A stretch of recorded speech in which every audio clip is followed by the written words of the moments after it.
Our point is not that we disagree with Sam Harris in his book, The Moral Landscape. What we don't agree with is the foundation for that. Because if there is no God, then why human flourishing? Why not dolphin flourishing? Dodge, duck, dip, dive, and dodge.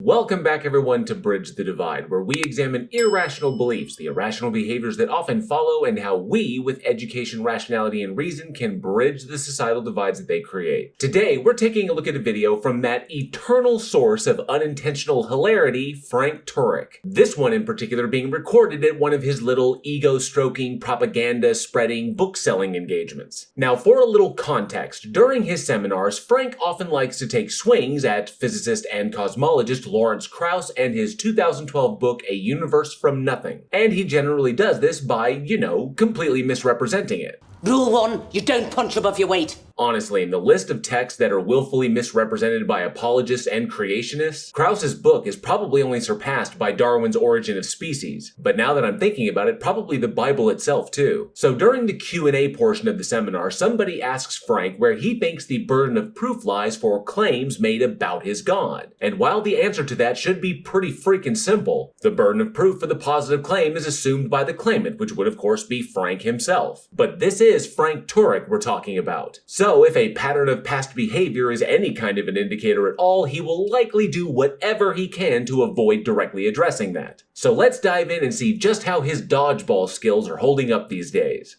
You make a pretty good case, especially the fine-tune argument. I don't see a way around it.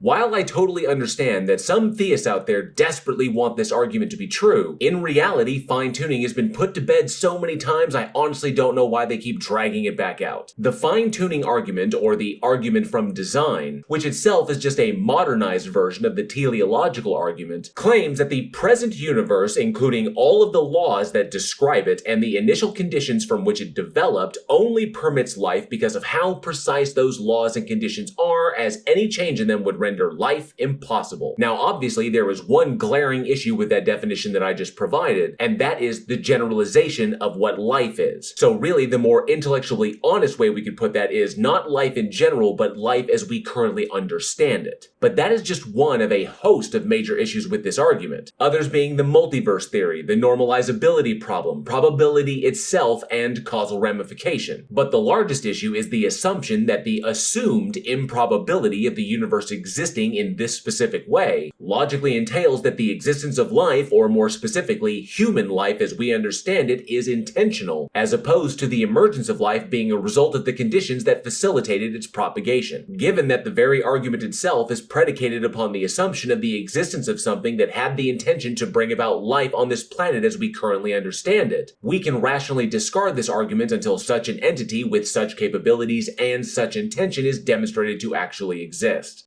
But there are some people like Lawrence Krauss, right, was his name, from the video, who would say, we don't have evidence of God, or in other words, we don't have absolute proof for God. And Krauss is correct in that conclusion, but no doubt Turek will take issue with that.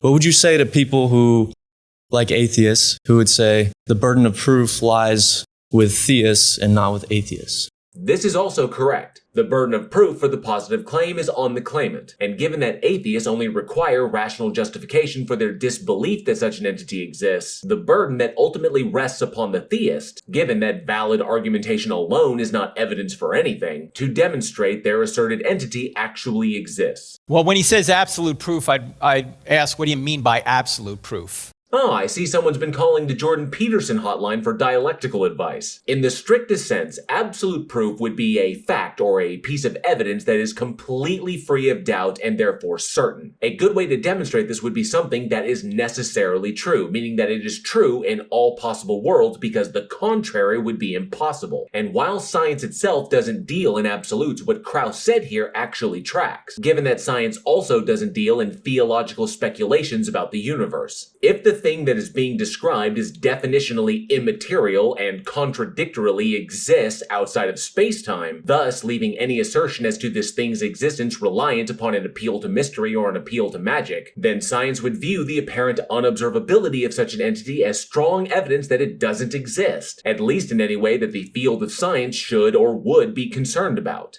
To say for certain, for 100%. Well, 100% certain. I'm not 100% certain that you exist. We could be in the Matrix, right? I mean, we could be.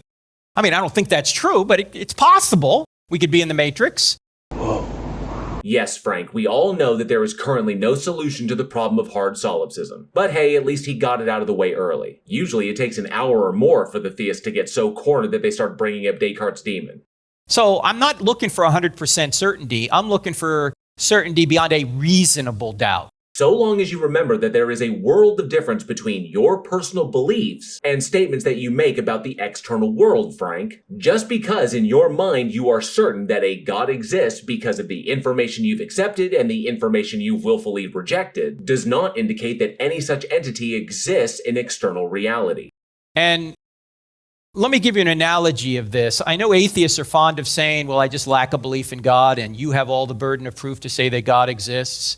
Well, that's what we call negative atheism or weak atheism, and it is one position that an atheist can take. And that position is differentiated from positive atheism or strong atheism, in which the non-believer positively claims that no God or gods exist. But even that distinction can be explored further when we start talking about specific gods in general, or when approaching things like naturalistic deism, which is currently unfalsifiable and therefore justifies weak atheism, and versions of theism in which their particular god is defined in a logically contradictory way, which would justify strong atheism because we would know that such an entity cannot exist. But ultimately, the atheist position at its foundation is not making a positive claim about external reality. It's making a positive claim about the individual identifying as an atheist, that they possess the understanding that the proposition that a God exists is either false or indeterminate, and so they don't believe that such an entity exists. However, if the atheist is being intellectually honest, as I strongly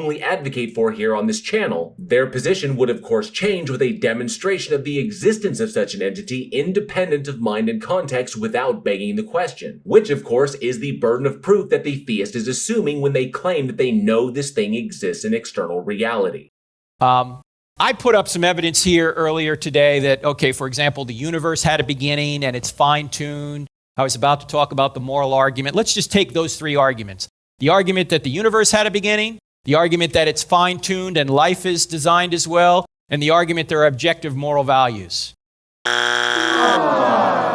First, as far as the evidence tells us, the universe did not have a beginning. It has an origin point of observability. You're completely misrepresenting cosmology there, Frank. Second, I've already explained how the fine-tuning argument fails. Third, the argument for morality fails in the exact same way the fine-tuning argument fails. A mind that references nothing external of itself to make coherent distinctions cannot simultaneously be a mind-independent source for coherent distinctions.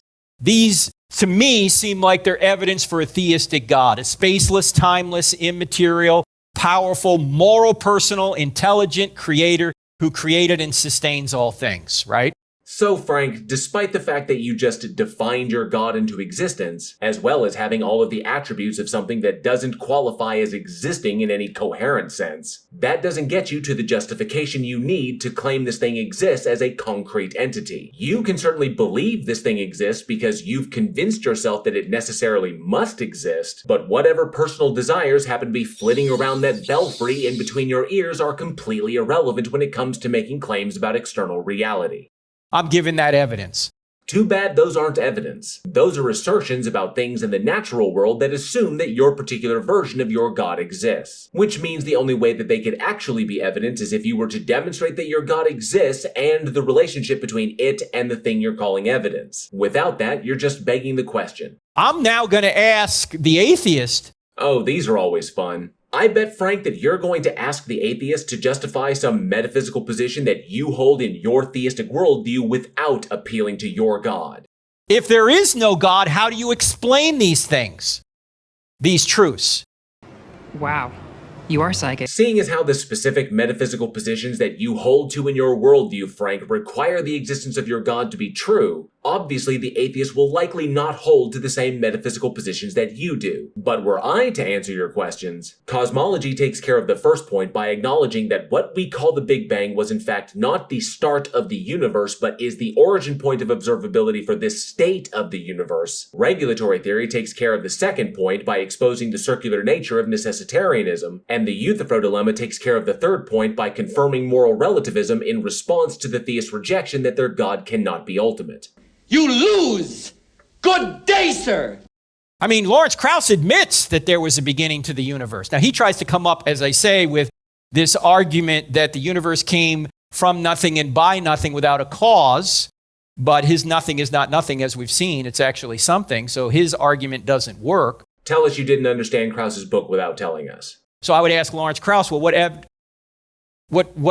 what argument do you have for the universe existing and the fact that it's fine-tuned and the fact there are objective moral values out there? Well, I can't speak for Krauss on what his moral stances may or may not be. But as far as physics and cosmology go, I think I'm safe in assuming that he likely doesn't hold to the same metaphysical positions that you do, Frank, which would entail that those specific questions that you're asking would not apply to him. I don't just have the burden of proof to say that God is the cause. Well, you do, because for your God to be the cause, it would first necessarily have to exist to, do all the causing. So you do have the burden of proof of demonstrating that this thing exists when you claim that it does. I do, if I'm going to say God exists, have to give those arguments. But those arguments assume that certain metaphysical speculations about the universe are true and that your God is defined in a specific way. Just you making those structurally valid arguments is not evidence that this thing exists. But once those arguments are on the table, once these realities are on the table, then he has, if he's going to be someone who's looking for the truth. Well, it wouldn't be a Frank Turek conversation without a little subtle gaslighting, am I right? While I don't know Krauss's personal philosophy of truth, typically truth is held as that which corresponds with reality, and not that which corresponds with your unfounded assumptions about reality. But speaking for myself, I personally hold the pursuit of truth to be paramount. And since my metaphysical positions are not the same as yours, Frank, those questions would be irrelevant to me. But I will say that since my positions don't multiply entities unnecessarily, then they are far more rationally grounded than yours are. He has just as much burden to explain how these things could exist in the absence of God. Well, first, you claiming God did it is not an explanation of any kind. It's just an assertion. An explanation includes the description of the mechanistic relationship between the cause and the effect. It's basically a comprehensive breakdown of the how a thing happens, which is literally what scientific theories are. And while we don't currently have any established theories regarding prior states of the universe, that doesn't mean that we will never have them. And Krauss himself is not making the personal claim that any one particular thing was the cause for anything, so he has not assumed a burden of proof there. My question for you, Frank, would be if physics, cosmology, and quantum mechanics are together able to establish a theory that doesn't include your God as a variable, which, by the way, is a logically possible outcome, then what exactly will you do with your God piece once there are no more spaces for it to occupy on the board?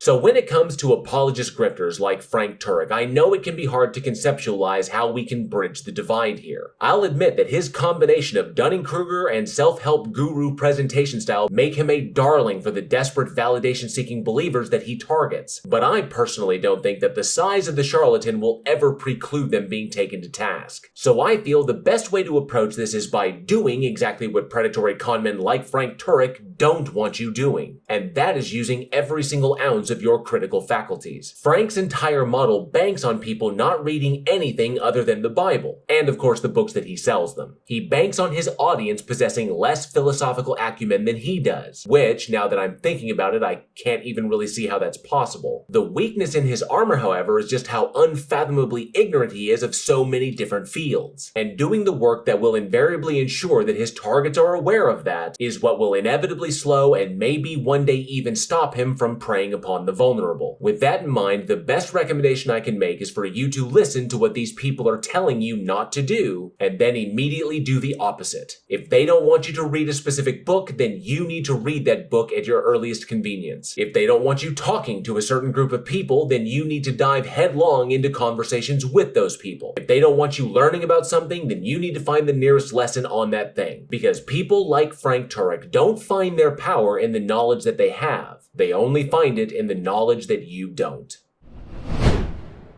Thank you all for watching. I hope you enjoyed the video, and if you did, please like, share, and subscribe, and hit that bell for notifications. And be sure to leave a comment below. I love reading your responses, and those interactions help with the dreaded algorithm. Don't forget, March is Disability Awareness Month. The link to where you can support these important efforts is down in the description. And if you like what you saw here and would like to support this channel further, a link to channel membership and to get yourself some official Bridge the Divide gear is also in the description. Once again, a massive thank you to each and every single one of you for supporting this channel, and as always, be safe, be excellent to each other, and together we can bridge the divide.